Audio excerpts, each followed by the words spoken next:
Hello. So, today let's talk about science in general. So, science is the way that we are careful as humans and the way we figure out what works and separate what actually works in the world and what is basically real from all the other things that we want to happen, but, don't actually happen. It's how we figure out new medicines, how they work. It's how we figure out, all kinds of stuff. Basically, everything around you is built with science. And it's happened so much so that we tend to not even think about it. But let's think about it for one lesson right here. And I think this is quite an interesting lesson. So let's go. We're going to be talking about fish, and we're going to be talking about sex. And I think there is a pretty good component of sexual harassment in here, but it's fish on fish, so, I don't know what we can do about it. All right. So, in our nice brightly colored thing here, I don't know, I was feeling colorful the day I made this. So, your job as a scientist is, to create generalizable knowledge. So, what's that mean? Generalizable means that anytime a person does a particular thing or a particular thing happens, then the next thing that will happen, as long as the conditions are right, and you have to figure out what those conditions are, is going to be this. Basically, a scientist is supposed to predict the future. And that is a difficult thing. And that's also why scientists tend to get annoyed at, I don't know, horoscopes and fortune telling and that sort of thing because there is a method and it's really difficult to predict the future and you can never predict it exactly. You can only ask yes or no questions and the answer is always statistical. And by statistical, I mean an odds ratio. What are the odds that this thing is true? And arbitrarily, we have decided that if there is less than a 5% chance that something is true, that's where the line is. That's where we're going to say that, yeah, okay, this is a big enough difference that we can have confidence in it and we can report it as scientists. If it's anything less than a 5% chance that you are wrong, then we have to report it as no significant difference. Even if it looks like a difference, feels like a difference, whatever, unless the data is there, you cannot convict. There you go. All right. So that's what statistics basically is. We're asking, just a simple yes or no question that'll be answered with numbers. And generally, we're going to do that by comparing a test group to a control group. And see if there is a meaningful difference. Now, part of a meaningful difference is having a large enough sample size. So if you have a process that's kind of variable, like whether a fish sees the sparkle in the eye of another fish and they think they might want to get together, then this process you're going to need much larger data sets to achieve the same level of significance.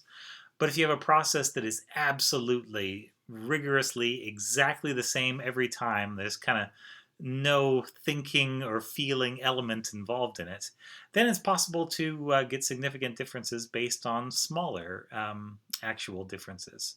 So significance doesn't tell you how big the difference is. It could be a tenth of a thousandth of a percent. It tells you how reproducible that difference is and whether or not you can use it for future prediction. So if you got a significant result, the answer is yeah, you can use it for prediction. And the prediction may just be a prediction that something, tiny, there's going to be a tiny difference, but whatever. Even that is useful. And science is built on all those little tiny differences. So all right. In statistics, we're going to spit out a thing called a probability or p-value. Now, if you are in biology, at some point you're going to have to take statistics, in most of the minors anyway. And that's going to be great. You're going to have a much more detailed exploration of this topic. But for everybody else, the reason why we're covering this is because this is how science works. Science never tells you an answer. And science never tells you, right or wrong, or this thing is going to happen. Science only gives you a probability. And the probability is related to some question, but it's also related to how well that question was framed. If you do a sloppy job setting up the question, then you're going to get a result that doesn't really mean much. And this is kind of the difference between good science and bad science. And we argue about it, but generally there's a pretty good consensus. So anyway, our answer to our statistical question is going to be in the form of a probability value or a p-value. You're going to see a lot of those. Okay, so oh my gosh, yeah. Here you go. You can just pause the video right now, and it's basically the same stuff we just covered. See if you can fill it in. A scientist's first job, a scientist's second job. All right, you can read. You're good at reading. Okay, did you get it? Now, this first and second job stuff, this is obviously not going to be on a test. This is just what I want you to think of first and second every time you're in this class. You have got to be skeptical. And this is hard, particularly when you're watching some kind of pre-recorded video. But the way a scientist deals with this skepticism is that you go out and you find another source. It's like seeking a second opinion from a doctor. And you want that source to be something that you could find on the website called Google Scholar, which is scholar.google.com, I think, scholar.google.com. That is an index that shows you basically everything that we would consider science. There are a few things on there that are kind of not very good science or real squishy, kind of uncertain science, but generally, if the stuff you're looking at is not on there, then this is something else. It is not rigorous and it is not published in the same way as things that we can believe. And basically, yeah, to meet the criteria, science has to be published, and you have to be able to look at the data in that study or paper or whatever it is, and you have to be able to make up your own mind that what they're saying is within, beyond a reasonable doubt, correct. This is what juries are supposed to do, but scientists actually do this for a living. We got to convict those facts. All right, so here we go. Yeah, scientific method, easy. You know this from high school. Got to outline the problems, like an introduction. Then the method. What are you going to do? How are you going to test this? Problem, and you put the hypothesis at the end of the problem. Then results. Okay, so you did the test. What did you see? And then conclusion. Based on the results and based on the statistical evaluation of the results, can you confirm or refute the hypothesis beyond a reasonable doubt? Yeah. Then defined as a p-value of 5% or less, that would mean a significant difference, or 95% or more would mean a significant similarity.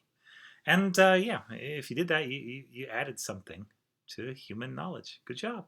And if not, hey, it's okay. You can always repeat the experiment, or you can try to reframe it. Try to come up with a different experimental setup that gets you a little closer to what you want to know. Most questions that can be asked can be answered with science. Now, not all of them, but most questions about the natural world, let's say, are either within our grasp to ask with science or just need a little bit of technical improvement until we can actually ask and answer these questions. All right, enough about that stuff. Let's get on to the fish, right? That's what you're here for. This is Xiphophorus fish. You would know these as swordtails. They sell them at various pet stores. I used to have them when I was growing up. I think they are a great fish.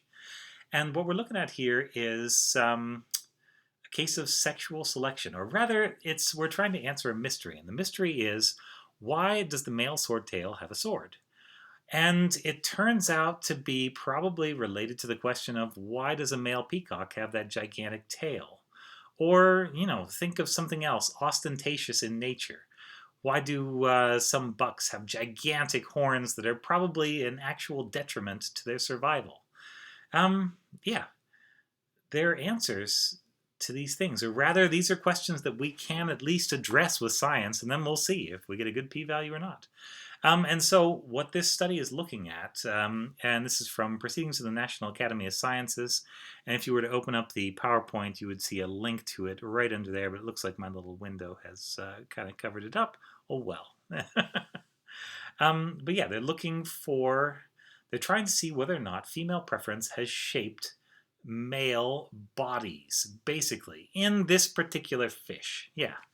And so you can't necessarily apply this to other aspects, but from another point of view, it seems like some of this probably would apply.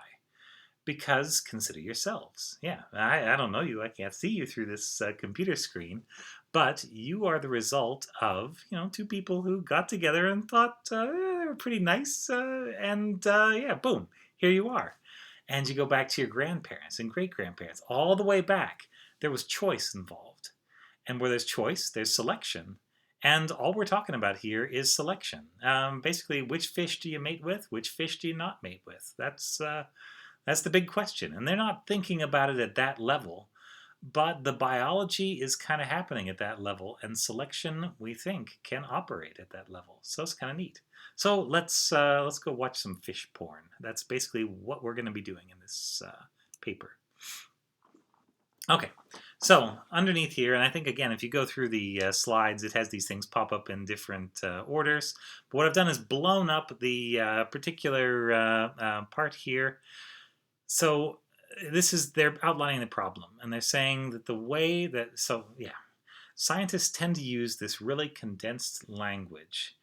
And the reason goes back to what we were talking about in the 7 plus or minus 1 video. That basically, if you can condense a whole string of information into one word, and it now signifies all of that, then you can pack a ton of information into a small space. That's what scientists try to do. It's really efficient communication, but it means that there are terms that you need to learn, and you've kind of got to get a feel for these terms before everything else makes sense. So, perceptual mechanisms here means what's going on in the fish brain. What are they perceiving in whatever way? Smell, sight, I don't know, touch. I guess they might touch each other. That is determining which fish out of a bunch of fish they decide to mate with. Is it totally random? Probably not. And if it's not random, what are they looking for? Yeah, all right. Interesting question, just for general biology. And so it says here they are going to, so this is their experimental setup, they're going to consider 2 alternative models of receiver behavior. So this is going to be basically the female's behavior. And we're going to see whether they respond to specific characteristics. Is the sword itself basically a turn-on for this particular female fish, or is the male with the sword attached at the back of his fin, is that the thing that they are looking at and seeing, or is it something else? Is it something more general? So, yeah, interesting fish question. Basically, does sword size matter to a ziphophorus fish? Yeah, weird question, but let's go. Come on. So, okay, next section. So now we are at the results. And this is the method. And the method is showing female swordtail fish a series of computer-altered video sequences of a courting male. This is the fish porn. There is a link on the next page. It's not the actual video that was used in this one, but it is a similar courtship, and I would say a pretty clear case of sexual harassment in the fish tank. And watch it if you have a strong stomach and are okay with it. Yeah. If not, it doesn't really matter. We're here to discuss p-values. This is meant to be an entertaining way to do that. And whatever. If it's not, just skip to the end, memorize the p-values, look it up on Wikipedia. You will get to the same scientific place. Yeah, lots of ways to get there. Okay, so the next bits are the results and conclusion. So there's our, in black, we've got our method. In red, orange, and green, we've got some results there. And then in blue, we've got a conclusion based on not just the results, but the statistics behind the results. Because the only way in science you are allowed to say something is the case is if you can back it up with either a reference to a paper that used statistics to make that conclusion, or back it up with statistics that you have calculated that back up that conclusion. There is a statistic at the end of every single fact in science, no matter how big or how small. All right, so here you go. These are actual clips from the video. We don't have to watch it, but the YouTube link down at the bottom will take you to the terrible, terrible fish tank video, which is not that bad. It's just fish going after each other. And so what mating behavior looks like in these is that the male will essentially swim up to the top and then swim down to the bottom and up to the top, down to the bottom like that, sort of wiggling along. And then if the female is receptive to this courting behavior, she will also swim up to the top, down to the bottom, up to the top. Just, sort of mirror the courting male. That's the idea. And so what they're going to do is put something like an iPad up against the side of the aquarium, show the female fish a male that is doing the little swimmy dance on one side. And on the other side of the aquarium, they're going to show a different iPad with a different version of this. And so it's going to be the same fish doing the same thing in each case, but they've gone in and digitally altered it. And so here are the alterations. Case A, these are just 3 different frames. This is just the intact male swordtail fish swimming around doing his thing. All right. In B, you can see what they've done. They've digitally edited out the sword. So the black line that kind of highlights the sword is still there, but it actually cuts off. And so this fish is now the normal, it actually is the shape of a female, but has some of the coloring of a male. So the females look just like the males. They're sometimes a little bigger, but they look like the males, and they lack the sword coloring and the actual sword. Panel C, we've got the same frames, but once again, they have digitally now wiped out that little black line. So this fish, although it is a male, would now resemble visually a female. And since this is being shown on video, there are no other clues. The female can't sense testosterone in the water or anything like that. So this is intact. This is partial sword. C is no sword. D is just the sword. Yeah, so I don't know. That's a little weird. But yeah, just a dangly, flapping sword there from the end. And yeah, weird. I don't know why the fish would like or dislike that, or what there is to like. And so you can see they've actually cut out the entire sword. So this is the entire bit that is highlighted by the sort of black line right there. That's what they're showing. And then in E, what they've done is they've taken the fish. So it's the fish from C with no sword, but they have magnified it so that from tip to tail, it is now the same size as the intact one was from tip to tail. So what we're looking here is, do the females prefer swords? So if that's the case, then A is going to win, and all the rest of these are going to be garbage, except maybe D, if it's just the sword itself that is the trigger. If it is the coloration pattern, you would expect maybe B and possibly D to perform as well as A. If it doesn't really matter, and she's looking for something else, she's not just going to go by the boring surface appearance, then yeah, C ought to do well, because this is a fish that's doing the male courtship dance. And so if it's just the dance, then the female's going to follow that and carry on. But if that doesn't work, then that means she's looking for something more than a female-looking fish doing the right dance. And over here we have, yeah, the big fish.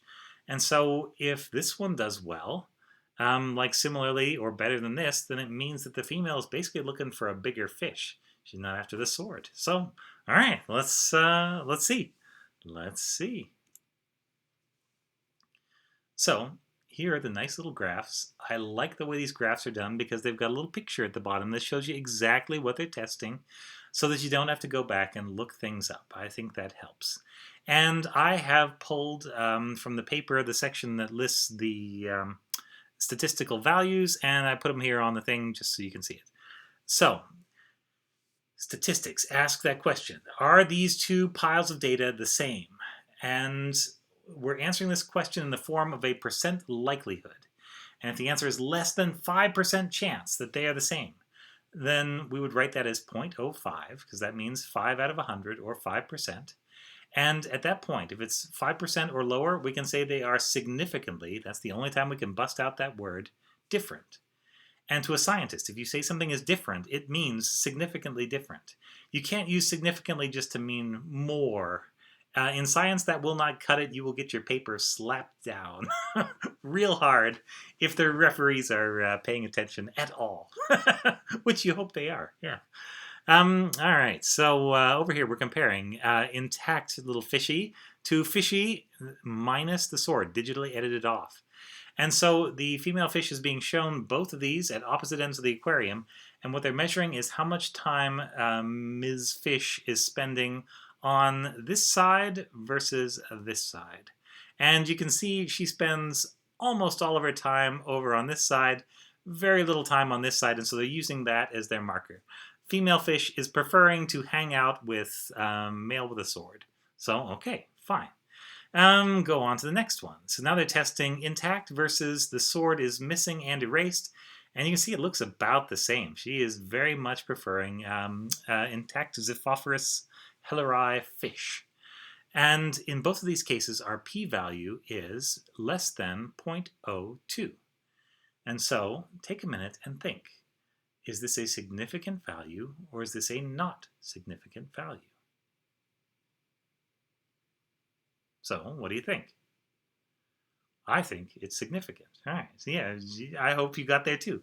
Because it's less than or equal to 0.05. This is 0.02, it's actually less than 0.02. And so we can say, yes, this is fine. This is a significant result, which means we can believe it. It doesn't say how big the difference is between the two, although by the look of it, it's a pretty clear-cut difference between the two. It just says that there is a significant difference. Okay, now over here, we're comparing these two things. So the two losers of the first heat, if you like. Mr. Partial Sword and Mr. No Sword today. And as you can see here, the female is spending something like 40% of the time or 30% of the time next to each one of these things. And so, but you notice that this one is a little bit higher and this one's a little bit lower. But you also notice that this is called a box and whiskers plot. And so the data extends up to here. This is probably a standard deviation. Let's see.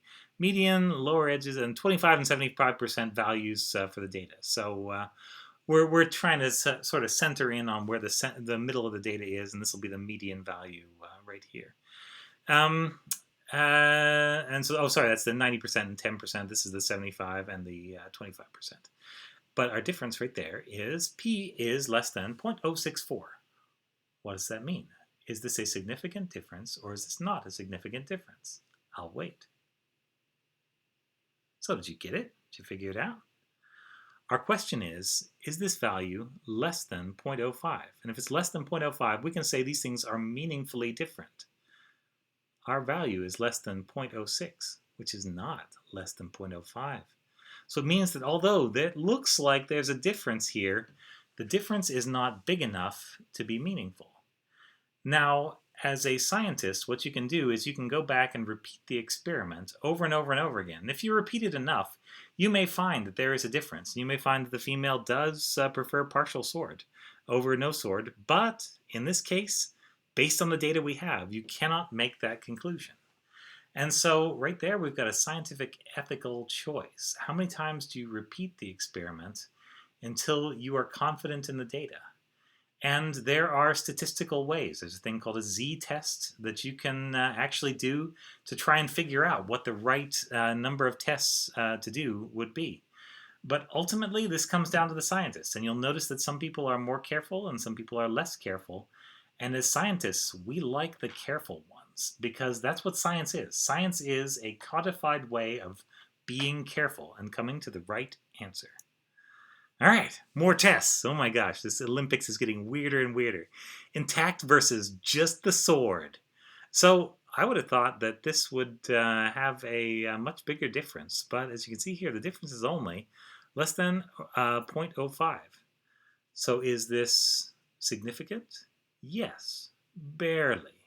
And if they did more, they'd probably, I don't know, they would have to do the experiment to find out. But maybe they would get a bigger difference, a more confident difference, rather. Probably the size of the difference wouldn't change. Over here, we're comparing the fish with no sword at all versus just the sword. And boy, are those things, they look pretty similar. And you can see from our p-value, 0.4, That is way more than 0.05, so that means there is no significant difference between these two. You can actually phrase it in a sentence like that. There was not a significant difference between the fish with no sword and the fish with a sword in terms of the amount of time that the female spent on that particular side of the tank. Okay, and then over here, they compared sword only to a blank screen. Literally nothing. If you look at that, the females actually spent a little bit more time over by the blank screen than by the weird disembodied sword. I have no idea. We have no way to access what the fish were thinking about all of this, but yeah, I just imagine these poor little fish in this experiment.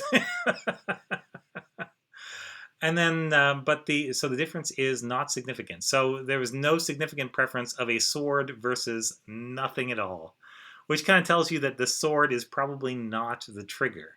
As does this. She spends less time looking at the sword than she does looking at the full fish. And this, and it doesn't really matter if you have a fish minus the sword or just a sword. She could care less. Basically, it's indifference to both of these things that you're reading out here. But this is the interesting one. So compared to the intact fish, this is the enlarged fish. Now remember, the enlarged fish is erased. It has no sword, and that's been chopped off, and they've erased the line. So this fish looks female, but it looks big. And here you can see it's actually spending a little more time with the big fish than the little fish. But look at the p-value. Is this a significant difference? No. So we can say that there is not a significant difference between an intact fish and an enlarged fish.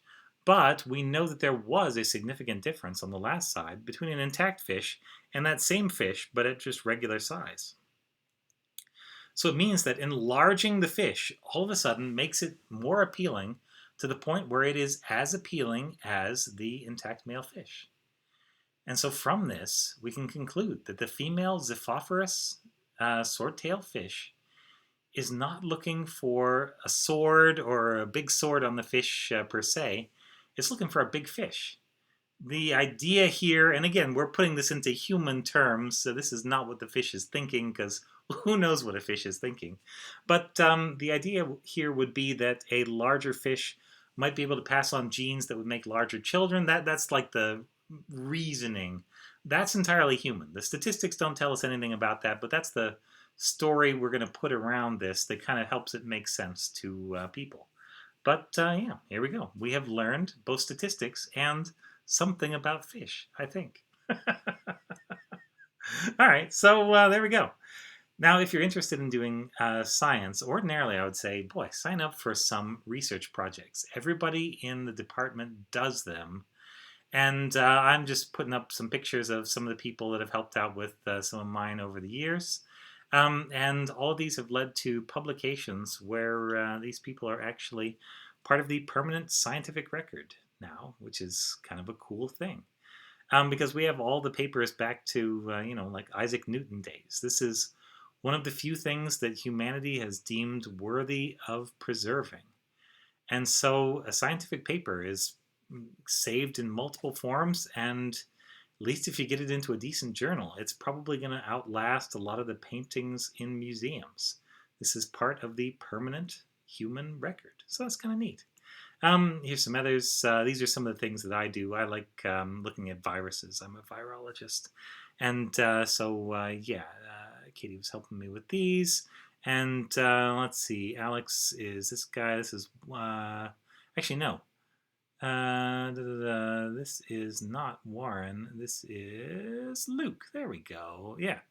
And there's Lauren, and this is Nicola. And they were all helping Fern and Peter. I couldn't find a picture on their LinkedIn page, so they don't have a picture, but they helped out too. And you can help. So we have a course here called, let's see, it's Biology 499. And you can take up to 6 hours of it broken into 1 or 2 or 3 hour chunks as you like. For each hour, you're actually working in a lab and doing some kind of project. And the number of hours that you get credit for is related to the number of hours that you are planning to spend on the project. I think it's 45 clock hours per credit hour. But this is something that I think you want to look at. Now, right now we're in weird COVID times, but if you're watching this later or something like that and everything's got better, yeah, definitely sign up for one of these projects. They'll change how you look at the world, and they'll give you something else that you can put on your resume. And when you're going for that job, anything related to science and healthcare, you will be able to talk science, basically talk shop with the person who is offering the position, and that's going to be powerful and really good. That's going to help, because that's the one thing that scientists kind of understand is science. So some of the other things that we do in my lab, a lot of stuff with fossils, and some of the really early fossils. Look at these little guys; these little tiny, look like Cheerios stamped in there. They are some kind of trace related to the very earliest life on the planet. So we have a whole giant set of these fossils. They are from the Ediacaran. They are from ours are actually from around 550, I think 553, somewhere in there, million years ago. So long before there's anything that resembles modern animals roaming around. And you get these things. And we're trying to figure out what they are, catalog them, study them. It's a cool thing you can do. We have lots of fossil projects. Dr. Allard has all kinds of projects. He's done microplastics and bees and um, little water fleas, trying to identify these. And the way you sign up for one of these projects is you make an appointment and you talk with whoever it is that you want to do a project with. And you say, hey, I'd be interested in doing one of these projects. What do you have available this term? How can I help? How do we get this started? And that's a great way. That's a great conversation. And yeah, that's how you get it started. So one of the other things we do, at least in my particular little group, is that we look for new viruses. And so these are some of the areas where we have discovered new viruses. So in each of these critters right here, and we're still working on some echinoderm viruses. So those are I think we've got one probable starfish virus, but we've had a hard time finding viruses in that particular group. But yeah, it's actually not as hard as you think. So there you go. All right. Thanks very much.